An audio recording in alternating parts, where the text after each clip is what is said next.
I mean, these are all indicators that you are all aware of. I am not going into details of this. What I am trying to highlight is that the governments alone or the public sector alone cannot meet this challenge. And that is where, the private sector, the corporate sector needs to contribute, and their social responsibility and our social responsibility comes into play in partnership with the public sector. Then, an inconvenient truth.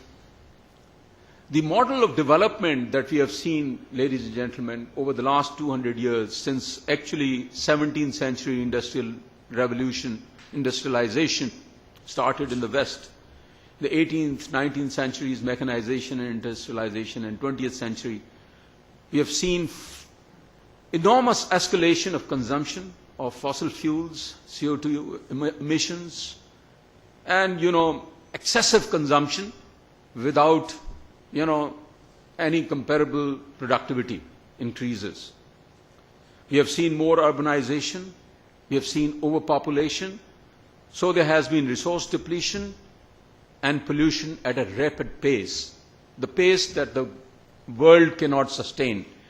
And obviously, I think there is consensus amongst scientists as well as, almost all stakeholders that the pace at which we are consuming and destroying and using the resources such as water, the freshwater resources are only 1% of the total water resources. And we know that, in our country, for instance, in Pakistan, we have a serious water resource shortage. Food security is a big issue, and it is going to compound and escalate in times to come. I talked about freshwater crisis. We know that if there is no water, there is no existence. And 1% of the world's waters is actually the freshwater resource. Contains 40% of active biodiversity. Most of the the fish and species that we use is in the fresh water and the sea, and that is also being depleted at the scale at which we are using these resources. As I said, 200-year-old economic model was based on two false assumptions: that there were limitless resources in nature, and nature had an infinite capacity to absorb waste.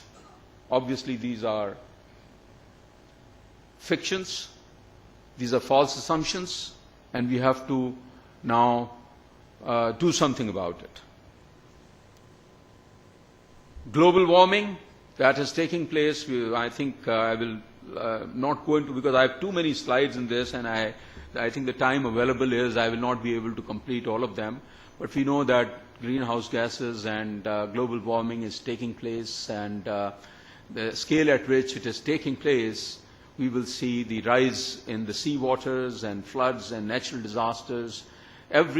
I think there is a certain percentage of increase in temperatures which is causing these floods and natural disasters. I think I've already talked about this. And these are some of the pictures of Pakistan and our city, Karachi. This is a beach scene, Clifton area. The water is so polluted by oil spills that no one bathes in the water. The beach is littered with plastic bags. And this is Lyari River, garbage pollution, and so on and so forth. These are the sights, I think, that we see every now and then. So, economics of ecosystems, biodiversity. Nature provides human society with a vast diversity of benefits such as food, fibers, clean water, healthy soil, and many more.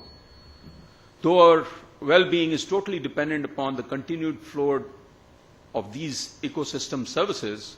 They are predominantly public goods and no markets and no prices. Very large number of these resources, water is taken freely, generally without a price. We have actually been wasting some of our scarce resources in the energy area, for instance. Our gas, has been virtually free in the last at least 30, 40 years, and we have started to realize how we have wasted this natural resource. So I'm basically talking about tremendous natural resources that we are wasting at much greater speed that we can sustain. Of course, together with excessive consumption, there are parallel crises.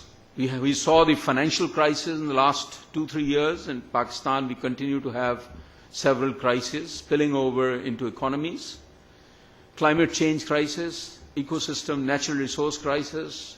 2/3 of our most important ecosystems like tropical forests, farmland, fresh water and marine resources are used beyond nature's capacity to regenerate them. So, point that I'm trying to make, 200 years model has been take, make and waste. Natural capital at no cost. As a result, depleted, water polluted, greenhouse gases into sewer and the sky. Business cannot be conducted as usual. This is something that we have to learn. And this is a pervasive truth that we have to learn, And I think this should be one of the message of this conference that I would like to drive home to this audience, to this intellectual capital that is sitting here in this house. So we have to go for a new economy. The business as unusual. You have to be different now. We have to think of how to make more with less for success of the companies that we work for as accountants, as auditors, as consultants, and as managers. And we have some successful examples in these companies. You can find many. Almost you will find top 50 or 100 Fortune 500 companies all reporting on triple bottom line and sustainability as a key to their success. Examples are Procter & Gamble, Coca-Cola, Google. And you will find that more and more organizations are linking governance, strategy, and sustainability as these are inseparable. These are some of the examples of organizations and countries who have done tremendous work in this area. ICAP, of course, is one where I serve as a board member. Ian Ball talked about A4S, that is the Prince of Wales organization accounting for sustainability, and the GRI, the Global Reporting Initiative, that has done a lot of work on sustainability. And IIRC is actually the result of these key organizations, A4S, GRI, IFAC, and Prince of Wales. And of course, Marvin King is one of the key persons, I think, who is in the forefront in the IRC.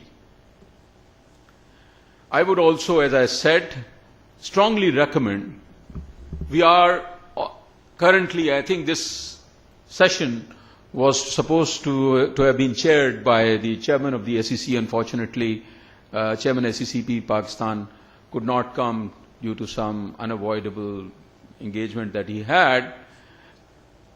But I understand that Securities and Exchange Commission of Pakistan is now currently reviewing the Code of Corporate Governance. They have already circulated the draft, and I think ICAP has also provided its recommendations. But I would strongly urge SECP, I would urge the Pakistan Institute of Corporate Governance and our institute to consider, including in the Code of Corporate Governance, some parameters on sustainability. And sustainability actually is the word